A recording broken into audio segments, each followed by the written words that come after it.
Hello, good evening. ഞാൻ വിജയൻ പത്മനാഭൻ. ഞാൻ ഇന്ന് നിങ്ങളെയൊക്കെ പരിചയപ്പെടുത്തി തരുന്നത് നിങ്ങൾക്കെല്ലാം പരിചിതനായ ശ്രീ ശരവൺ മഹേശ്വർ സാറിനെയാണ്. അദ്ദേഹമാണ് എന്റെ ഒരു സ്വപ്ന സാക്ഷാത്കാരം നടത്തിത്തന്ന മഹാവ്യക്തി എന്ന് വേണമെന്ന് പറയാം. കാരണം വർഷങ്ങളായി ഒരു ക്യാമറയ്ക്ക് മുന്നിൽ നിന്ന് ഒന്ന് അഭിനയിക്കണം എന്ന് പറഞ്ഞപ്പോൾ ഫേസ്ബുക്കിലൂടെ പരിചയപ്പെട്ട് ഓക്കെ നിനക്ക് ഞാൻ ഒരു ചാൻസ് തരാമെന്ന് പറഞ്ഞ് എന്നെ അലയിലേക്ക് പോകാൻ പറയുകയും അദ്ദേഹം എഴുതി വെച്ച ഒരു കഥ എന്നെ വായിച്ചു കേൾപ്പിക്കുകയും ചെയ്തു. ഒരു ഹിന്ദി ഷോർട്ട് ഫിലിം. അങ്ങനെയാണ് നമ്മുടെ ഹിന്ദി ഷോർട്ട് ഫിലിമായ ആകർഷിത്ത് രൂപം കൊണ്ടത്. അതിൽ പ്രധാന കഥാപാത്രമായി എനിക്കൊരു ചാൻസ് തന്ന ശരവൺ മഹേഷ് സാറിനെ ഒരിക്കലും മറക്കാത്ത ഒരു നന്ദി ഈ അവസരത്തിൽ അറിയിക്കുകയാണ്. അദ്ദേഹത്തെ കുറിച്ച് പറയുകയാണെങ്കിൽ ഡോക്ടർ കുമരകം PG അച്യുതൻ നായരുടെ മകനായി ജനുവരി 13 തിരുവനന്തപുരത്ത് ജനിച്ച രവികുമാർ എന്ന ശരവൺ മഹേശ്വർ തിരുവനന്തപുരം മോഡൽ സ്കൂളിലും സംസ്കൃത കോളേജിലുമായി പഠനം പൂർത്തിയാക്കി. പിന്നെ നാട്ടിൽ തൊഴിലും എഴുത്തുമായി കുറച്ചു കാലം. തുടർന്ന് 1989 ജോലിക്കായി ഖത്തറിലേക്ക് പോയി. അദ്ദേഹം അവിടെ 15 വർഷത്തോളം ജോലി നോക്കി. പിന്നെ ഇന്നത്തെ ഈ 13 മറ്റൊരു അനുഭവം കൂടി, 6ാമത്തെ അദ്ദേഹത്തിന്റെ ഷോർട്ട് ഫിലിമിന്റെ എഡിറ്റിംഗ് തിരുവനന്തപുരം വെച്ച് നടന്നുകൊണ്ടിരിക്കുകയാണ്. അദ്ദേഹവുമായി ജസ്റ്റ് നൗ ഞാൻ ഇപ്പോൾ സംസാരിച്ചതേ ഉള്ളൂ. അപ്പോൾ അതിന്റെ എഡിറ്റിംഗ് പരിപാടികൾ പുരോഗമിച്ചുകൊണ്ടിരിക്കുകയാണ്. കറുത്ത മാനസം എന്ന പുതിയ ഷോർട്ട് ഫിലിമിന്റെ 6ാമത്തെ ഷോർട്ട് ഫിലിമാണ്. അപ്പോൾ അതിന്റെ എഡിറ്റിംഗ് വിപിൻ എന്ന എഡിറ്ററാണ്. 40ഓളം ചിത്രങ്ങളിൽ എഡിറ്റ് ചെയ്ത നല്ലൊരു എഡിറ്ററാണ്. അദ്ദേഹമാണത് കൈകാര്യം ചെയ്യുന്നത്. ഇപ്പോൾ തിരുവനന്തപുരത്ത് ഈ രാത്രിയിൽ നടന്നുകൊണ്ടിരിക്കുകയാണ് എഡിറ്റിംഗ്. അപ്പോൾ 15 വർഷത്തോളം ജോലി നോക്കി. പിന്നീട് 2004 നാട്ടിലേക്ക് മടങ്ങി. പിന്നെ 2007 പ്രവാസത്തിന്റെ 2ാം ഘട്ടമായ ദുബായ് ജീവിതം ആരംഭിക്കുന്നത്. അവിടെ വെച്ചായിരുന്നു ഞാൻ കണ്ടുമുട്ടുന്നത് 10 വർഷങ്ങൾക്ക് മുൻപ്. വീട്ടിൽ നിന്നും ചുറ്റുവട്ടത്തു നിന്നും കിട്ടിയ പ്രവാസ ജീവിതത്തിലെ കൈപ്പേറിയ അനുഭവങ്ങളുടെ ശക്തിയിൽ കഴിഞ്ഞ 4 പതിറ്റാണ്ടുകളായി ശരവൺ മഹേശ്വർ തന്റെ തൂലികയുടെ നിരവധി കവിതാ, ചെറുകഥ സമാഹാരങ്ങൾ, നോവലുകൾ, ചലച്ചിത്ര തിരക്കഥകൾ, സിനിമാ അനുഭവങ്ങൾ, കത്തുകളുടെ സമാഹാരം എന്നിങ്ങനെ 56ഓളം കൃതികൾ എഴുതുകയും അതിൽ 23 കൃതികൾ പ്രസിദ്ധീകരിക്കുകയുമുണ്ടായി. ഏത് ജോലിക്കും അതിൻ്റെതായ അന്തസ്സും നിലനിൽപ്പുമുണ്ടെന്നും വിശ്വസിക്കുന്ന ഇദ്ദേഹത്തിന്റെ അനുഭവങ്ങളാണ്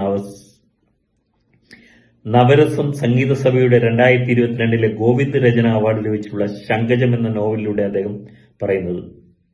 അതായത് ഏത് ജോലിക്കും അതിൻ്റെതായ അന്തസ്സും നിലനിൽപ്പുമുണ്ടെന്ന് വിശ്വസിക്കുന്ന ഇദ്ദേഹത്തിന്റെ അനുഭവങ്ങളാണ് ശങ്കജം എന്ന നോവലിൽ അദ്ദേഹം എഴുതിയിരിക്കുന്നത്. കാലാനുവർത്തിയായി വായനക്കാരിലേക്ക് അനുസൂതം ഒഴുകിക്കൊണ്ടിരിക്കുന്ന ഇദ്ദേഹത്തിന്റെ സൃഷ്ടികൾക്ക് അവതാരികളും അപൂങ്ങളും നിരൂപണങ്ങളും എഴുതിയിട്ടുള്ളത് തകഴി, ബഷീർ, മഹാവി, Akkitham, Perumbadavam Sreedharan, Shrimati Balamaniamma, Shrimati Lakshmi N Menon, doctor G Ramendran എന്നിവരാണ്.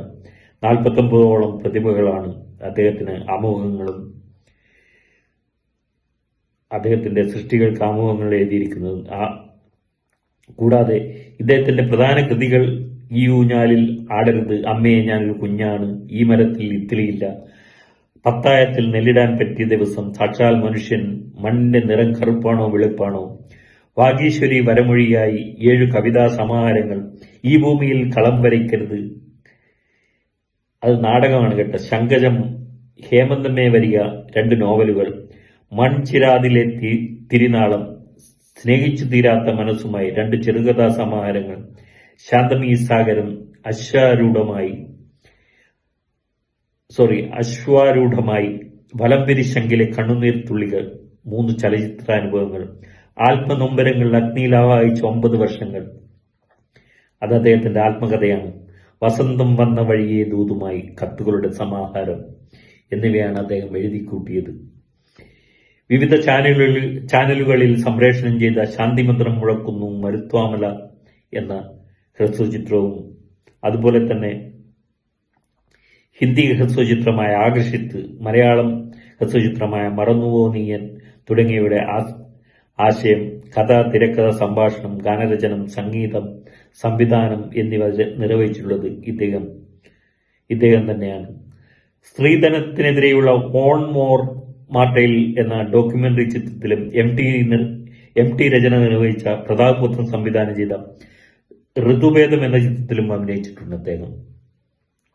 കൂടാതെ 36 ഭാഗങ്ങളായി ശങ്കജം എന്ന നോവൽ, 101 കവിതകളടങ്ങിയ കാലമേ പാർവതിയോട് പറയുക എന്ന സമാഹാരത്തിന്റെ കവിതകൾ എന്നിവ സ്പാർക്ക് മീഡിയ എന്ന യൂട്യൂബ് ചാനലിലൂടെ എഴുത്തുകാരൻ തന്നെ അവതരിപ്പിച്ചു കഴിഞ്ഞു. ഇപ്പോൾ സ്വന്തം യൂട്യൂബ് ചാനലിലൂടെ ഇദ്ദേഹം ഇടപഴകിയ പ്രമുഖ വ്യക്തികളുമായുള്ള അനുഭവങ്ങൾ അവതരിപ്പിച്ച്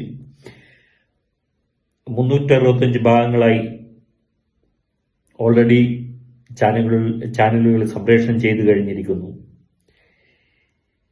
2005 ഫ്രണ്ട്ഷിപ്പ് ഫോറം ഓഫ് ഇന്ത്യയുടെ Bharat excellence award, 2006 international penguin public ഹൌസിന്റെ personality of India award, 2022 Govind Rachana award, 2022 Oruma സാംസ്കാരിക വേദി award, 2022 Konchiravila residence association award, 2023 Konchiravila Bhagavathi ക്ഷേത്ര ട്രസ്റ്റ് പുരസ്കാര അവാർഡുകൾ, 2021 ആന്തം ലോയൽ സാഹിത്യ പുരസ്കാരം, Asian book of world record തുടങ്ങിയ നിരവധി പുരസ്കാരങ്ങൾ ഇദ്ദേഹത്തെ തേടിയെത്തിയിട്ടുണ്ട്.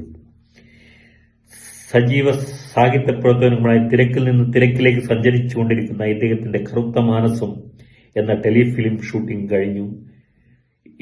ഇന്ന് തൊട്ട് എഡിറ്റിംഗ് വർക്ക് നടന്നുകൊണ്ടിരിക്കുകയാണ്. ഈ 13-ാം തീയതി തൊട്ട് അദ്ദേഹത്തിന്റെ ബർത്ത്ഡേ ഡേറ്റ് കൂടിയാണ്.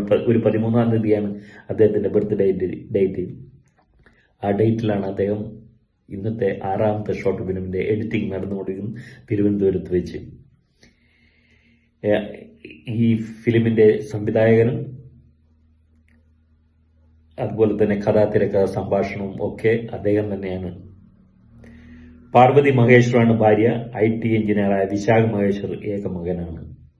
ഇതാണ് എനിക്ക് ശ്രീ ശരവൺ മഹേഷ് സാറിനെ കുറിച്ച് നിങ്ങളോട് പറഞ്ഞറിയിക്കാനുള്ളത്. അദ്ദേഹം ഒരു മഹാവ്യക്തിയാണ്. ഒരു എന്താ പറയണ്ടേ, കലയാണ് അദ്ദേഹത്തിന്റെ ജീവിതം എന്ന് വേണമെങ്കിൽ പറയാം. കലയ്ക്ക് വേണ്ടി മുഴുവൻ സമയങ്ങളും മാറ്റിവെക്കുകയാണ് അദ്ദേഹം ചെയ്യുന്നത്.